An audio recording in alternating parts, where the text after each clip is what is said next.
அனைவருக்கும் வணக்கம். இன்னைக்கு குட்டி கதையில என்ன பார்க்க போறோம் அப்படின்னா, பெரியோர்கள் துணை அப்படின்ற கதையை தான் பார்க்க போறோம். ஒரு பையன் என்கிட்ட வந்தான். நான் அவன்கிட்ட வீட்டுல இருக்க பெரியவங்க என்ன சொன்னாங்களோ அதை கேளுப்பா, உன் வாழ்க்கை நல்லா இருக்கும் அப்படின்னு சொன்னேன். அதுக்கு அந்த பையன் உடனே, சார், இப்ப இருக்க பெரியோர்களுக்கு இந்த காலத்து போனை கூட ஒழுங்கா யூஸ் பண்ண தெரியாது, இதுல அவங்க சொல்லி நான் கேட்டேன்னா என் வாழ்க்கை எப்படி சார் நல்லா இருக்கும் அப்படின்னு சொல்லிட்டான். உடனே அவனை உட்கார வச்சு இந்த கதையை சொன்னேன். ஒரு பாரசீகர் மன்னர் இருந்தாருப்பா. அவரு தன்னோட நாட்டுல இருக்க நல்ல இளைஞர்கள், நல்ல ஒட்டகம், கொஞ்சம் பரிவாரங்கள் எல்லாம் ரெடி பண்ணிக்கிட்டு ஒரு பயணம் மேற்கொண்டாரு. இஸ்தான்பூர்ல இருந்து காப்பர் நேகம் அப்படின்ற பட்டணத்துக்கு புறப்பட்டாரு. ஏன் அங்க போகணும் அப்படின்னா, தன்னோட தாத்தா இறந்த 100வது நாள் அங்க படையல் போட்டு ஒரு சம்பிரதாயம் பண்ணணும், அதுக்காக புறப்பட்டாரு. பயணம் மேற்கொண்டாங்க. அது நிறைந்த பாலைவன பகுதி. 2 நாள் பயணம் நல்லா போச்சு. 3வது நாள் ஆரம்பிச்சது. 3வது நாள் மாலை நேரத்துல ஒரே மணல் புயல், பாலைவன புயல். என்ன பண்றதுன்னே தெரியல.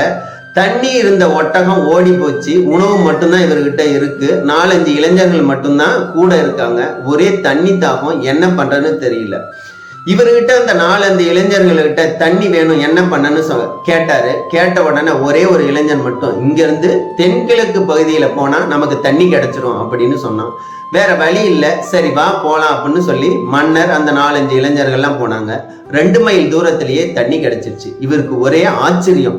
எப்படிப்பா உனக்கு தெரியும், நீ இதுக்கு முன்னாடி இந்த பயணமும் மேற்கொண்டதில்லை அப்படின்னு சொல்லி அவனை கேட்க, நீங்க என்ன மன்னிச்சிடுற மாதிரினா நான் உங்களுக்கு ஒரு உண்மையை சொல்றேன் அப்படின்னு அவன் மன்னன்கிட்ட சொன்னான். நான் உன்னை ஒன்னும் பண்ண மாட்டேன், நீ எங்க உயிரெல்லாம் தண்ணி கொடுத்து காப்பாத்திருக்க, நீ சொல்லு அப்படின்னு சொன்னார் மன்னர். மன்னர் என்ன சொல்லியிருக்காரு அப்படின்னா, ஊர்ல பெரியவங்க யாரும் சின்ன குழந்தைங்க யாரும் வரக்கூடாது, ஏன்னா இது பாலைவனத்துல பயணம், இந்த மாதிரி ஏதாவது நடந்துட்டா அவங்கள காப்பாத்துறது கஷ்டம் அப்படின்னு சொல்லி ரூல்ஸ் போட்டிருந்திருக்காரு. இருந்தாலும் அந்த பையனோட அப்பா சாக்கு மூட்டையில போட்டு கட்டி ஒட்டகத்துல உணவு பண்டங்கள் வைக்கிற இடத்துல வச்சுட்டாரு இந்த இளைஞன். ஏன் அப்படின்னா, அந்த தாத்தாவோட 100வது நாளுக்கு இவரு பார்க்கணும் அப்படின்னு ரொம்ப ஆசைப்பட்டிருக்காரு, பிடிவாதம் பிடிச்சிருக்காரு. அதனால இந்த இளைஞன் என்ன பண்ணிட்டான், தன்னோட அப்பாவை அந்த மூட்டையில போட்டு கட்டி பண்டத்தோட பண்டமா தூக்கி உட்கார வச்சுக்கிட்டு வந்திருக்கான். சரி, இப்ப எப்படி தண்ணி இருக்கிறது தெரியும் அப்படின்னு கேட்டோன்னே, இந்த விஷயத்த நான் தண்ணி தாகமா இருக்கு, மன்னர் கஷ்டப்படுறாருன்னு எங்க அப்பாட்ட சொன்னேன். அவரு சாக்குல ஒரு ஓட்டையை போட சொன்னாரு. ஓட்டை வழியா பார்த்தாரு. சிச்சிலின்ற பறவை தென்கிழக்கு பகுதியிலிருந்து வந்தது. சிச்சிலின்ற பறவை பாலைவனத்துல வகிச்சாலும் கூட தண்ணி குடிச்சிட்டு தான் தூங்கும், அதனால அந்த பக்கம் போனா தண்ணி இருக்குன்னு அப்பாதான் சொன்னாரு. அதனால நான் உங்ககிட்ட சொல்லி இங்க கூப்பிட்டு வந்தேன் அப்படின்னாரு. அப்பதான் மன்னனுக்கு புரிஞ்சுது, பெரியவங்கள் துணை ரொம்ப முக்கியம், பிரயாணத்துக்கு மட்டும் இல்ல வாழ்க்கைக்கும் அப்படின்றத அந்த மன்னர் புரிஞ்சுக்கிட்டாரு.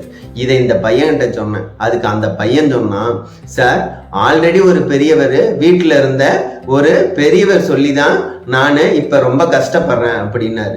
என்னப்பா, யாரு என்ன சொன்னா அப்படின்னு கேட்டேன். இல்ல, உங்ககிட்ட போயிட்டு இத பெரியவங்க பேச்செல்லாம் கேட்க மாட்டேங்கிற அப்படின்னு சொல்லுப்பான்னு அவர் சொன்னாரு. அதனால உங்ககிட்ட வந்தேன். உங்ககிட்ட வந்து பார்த்தாதான் தெரியுது, இந்த 3 நிமிஷம் நீங்க இந்த கதைய சொன்னீங்க, இப்ப நான் என்ன பண்றேன்னே தெரியல அப்படின்னு அந்த இளைஞன் சொன்னான். நன்றி, வணக்கம்.